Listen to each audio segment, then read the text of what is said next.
बिस्मिल्लाहिर्रहमानिर्रहीम। अस्सलाम वालेकुम फ्रेंड्स, उम्मीद है आप सब खैरियत से होंगे और अपनी प्रिपरेशन में मोटिवेटेड होंगे। जैसा कि हमने IBS T BPS 5 to 15 intermediate category का कंप्लीट प्री कोर्स स्टार्ट किया था और हमने लेक्चर्स 9 कवर कर लिए हैं, जिसमें हमने मैथ्स जो है वो सबसे पहले स्टार्ट किया था, मैथ्स सब्जेक्ट, और हमने 3 टॉपिक्स कवर कर लिए हैं। उसके साथ साथ मैं फ्री कोर्स भी करवा रही हूँ बेसिक मैथमेटिक्स का, जो बेसिक से एडवांस है, वो भी प्लेलिस्ट फॉलो करें ताकि आपकी जो प्रिपरेशन है और अच्छी हो जाए मैथ्स सब्जेक्ट में। अब हम लेक्चर जो है 10 में हम जीके सेक्शन स्टार्ट कर रहे हैं ताकि बैलेंस रहे तीनों सब्जेक्ट में। सो जीके का ओवरव्यू मैंने दिया था कि इसमें कौन कौन से सब्जेक्ट आते हैं, ऑलरेडी मैं दे चुकी हूँ सिलेबस वाली वीडियो में, जो लेक्चर 2 वाली थी। जीके के 40 एमसीक्यूज होंगे और इसमें current affairs, world knowledge, everyday science, Islamia, Pakistan studies और कंप्यूटर है। इसको इन लेक्चर्स को मैंने ऐसे डिज़ाइन किया है कि बिल्कुल वैसे समझाऊँ जो मुझे ऑनेस्टली बताऊँ कि मुझे भी इसमें डिफ़िकल्टी होती थी, क्योंकि इसमें फैक्ट है, फिगर्स हैं जो हमें याद करने होते हैं। तो मैं इनको ऐसे डिज़ाइन करूँगी कि आप इजीली समझ सकें। आपको बस क्या करना होगा कि रजिस्टर लें और साथ साथ मेंटेन करते रहें। ओके, सो हमारा जो आज का फर्स्ट टॉपिक है वो मैंने सेलेक्ट किया है, वो है कॉन्टिनेंट्स एंड ओशंस। तो अगर आपने वीडियो लाइक नहीं की है तो वीडियो लाइक कर लें, चैनल को सब्सक्राइब कर लें, बेल आइकन प्रेस करें ताकि जब भी मैं लाइव आऊँ या फिर वीडियो अपलोड करूँ तो सबसे पहले नोटिफिकेशन जो है वो आप तक पहुँचे। और अपने फ्रेंड्स के साथ ज़रूर शेयर करें ताकि वो भी इस कम्प्लीटली फ्री कोर्स का बेनिफिट ले सके। और आप मेरा व्हाट्सएप चैनल ज्वाइन कर लें ताकि जो भी मैं लेटेस्ट अपडेट देती हूँ वो सबसे पहले वहीं देती हूँ।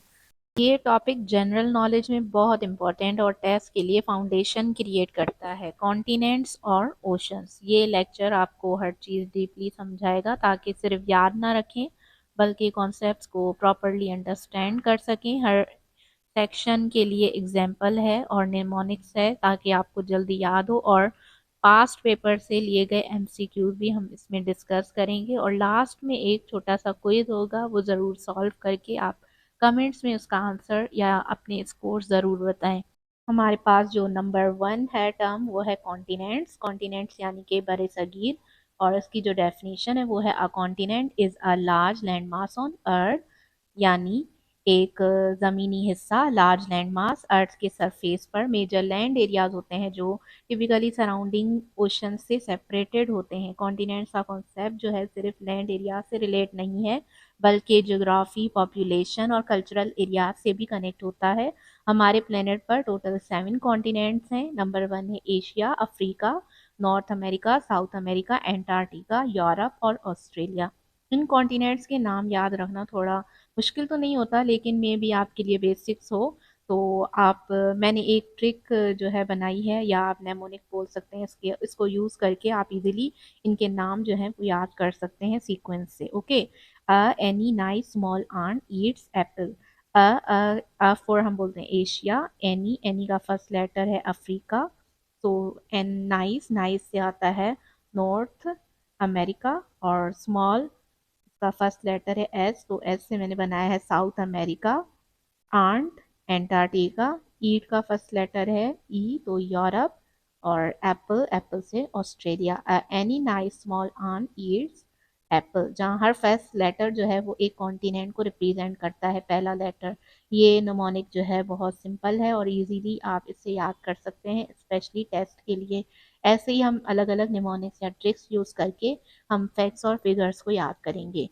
अब कॉन्टिनेंट्स एरियाज़ के हिसाब से भी जो पूछे जाते हैं या पॉपुलेशन के हिसाब से भी रैंकिंग किए जाते हैं, यानी फर्स्ट और लास्ट कौन सा आता है, पहले कौन सा आता है। तो इसके दो मेजर फैक्टर हैं, एक एरियाज़ है, एरिया के हिसाब से भी हम बोलते हैं कि ये वाला कॉन्टिनेंट पहले है फिर ये है, उस और पॉपुलेशन के हिसाब से भी है। तो मैं दोनों ही समझाऊंगी। पहले हम कॉन्टिनेंट एरिया के हिसाब से देख लेते हैं कि एरिया का मतलब है एक कॉन्टिनेंट कितना बड़ा है, यानी हम देखते हैं ना कि यहाँ से लेकर कोई चीज़ बड़ी है, कितनी बड़ी है। अर्थ के सरफेस का जो कितना हिस्सा है एक कॉन्टिनेंट कवर करता है, तो हम उसको एरिया बोलते हैं। इस हिसाब से एशिया सबसे बड़ा कॉन्टिनेंट है, जो मैंने यहाँ पे नंबरिंग भी कर देती हूँ ताकि आपको फिर भी अंदाज़ा रहे। याद नहीं करें आप ये फिगर्स, ये नंबर आपको याद नहीं करने हैं, लेकिन फिर भी मैं आपको बता देती हूँ ताकि नॉलेज रहे। जो 44.58 million square kilometre area cover करता है, कौन, एशिया। उसके बाद आता है सेकंड लार्जेस्ट जो है अफ्रीका, उसके बाद नॉर्थ अमेरिका थर्ड में, और फिर साउथ अमेरिका, फोर्थ पे, अंटार्कटिका फिफ्थ पे, यूरोप सिक्स पे और ऑस्ट्रेलिया सबसे छोटा कॉन्टिनेंट है एरिया के हिसाब से। सबसे बड़ा कौन सा है? एशिया, एरिया के हिसाब से, यानी कितना हिस्सा कवर कर रहा है उसके हिसाब से, और सबसे छोटा जो है वो ऑस्ट्रेलिया है एरिया के हिसाब से।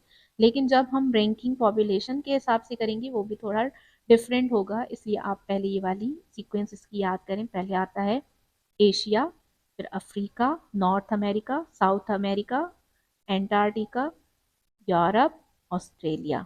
ये सीक्वेंस है, एरिया के हिसाब से इसकी रैंकिंग की गई है। तो आप ये याद कर लें। कॉन्सेप्चुअल टिप ये है कि एरिया की रैंकिंग सब आपको एक सेंस मिलता है कि कॉन्टिनेंट फिजिकली कितना बड़ा है, किस पोजीशन पे ग्लोबली है।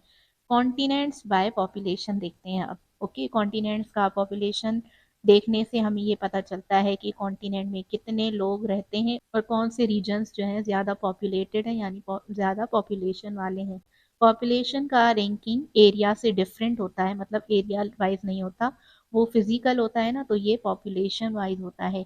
एशिया सिर्फ लार्जेस्ट लैंड मास नहीं है बल्कि सबसे बड़ा, सबसे ज़्यादा पॉपुलेटेड कॉन्टिनेंट भी है, मतलब वो एरिया के हिसाब से भी फर्स्ट रैंकिंग पे आता है और पॉपुलेशन के हिसाब से भी सबसे पहला जो है वो एशिया ही है। 4641 मिलियन लोगों के साथ, यानी कि 4641 मिलियन लोग इस एशिया में रहते हैं।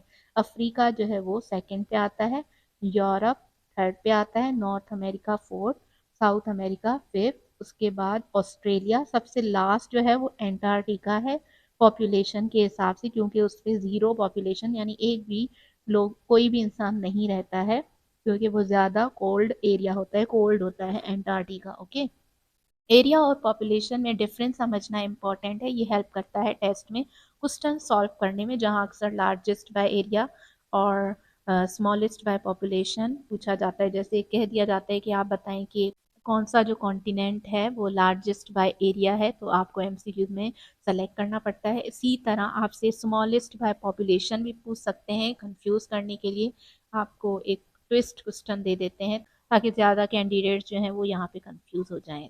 मैंने पास्ट पेपर्स में से जो एमसीक्यूज हैं वो भी निकाले हैं, ताकि आपको सीक्वेंस से आपकी तैयारी हो। पहले हमने डेफिनेशन पढ़ी, उसके बाद थोड़ा कॉन्सेप्ट समझा, उसके बाद हमने एरिया वाइज देखा कि कॉन्टिनेंट कौन सी सीक्वेंस में है, सबसे पहले कौन सा आता है, उसके बाद पॉपुलेशन वाइज देखा। एक बार दोबारा बता देती हूँ कि पॉपुलेशन वाइज जो सीक्वेंस है वो ये है, सबसे पहले एशिया आता है, उसके बाद अफ्रीका आता है, उसके बाद Europe, north America, south America, Australia, Antarctica last में आता है। ओके, अब हम क्या करेंगे, एमसीक्यूज देखेंगे कि पास्ट पेपर्स में कौन से आ चुके हैं, किस तरह आए हैं।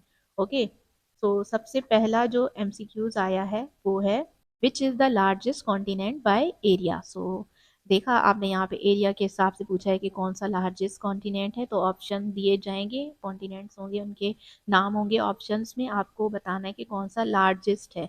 तो एशिया लार्जेस्ट है, तो एशिया करेक्ट होगा। उसके बाद दिया गया है which continent has the smallest population, कौन से कॉन्टिनेंट पे सबसे ज़्यादा जो है वो स्मॉलेस्ट पॉपुलेशन होती है, कम लोग रहते हैं। एंटार्क्टिका, कम यानी कि ज़ीरो के बराबर, तो एंटार्क्टिका है।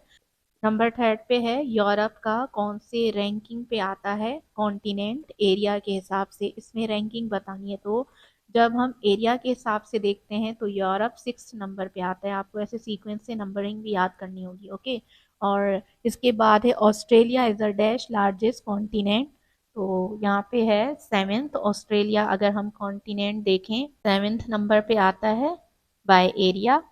Which continent is second largest by population, तो अफ्रीका है। South America is in which hemisphere, western and northern. North America include which major countries, USA, Canada, Mexico.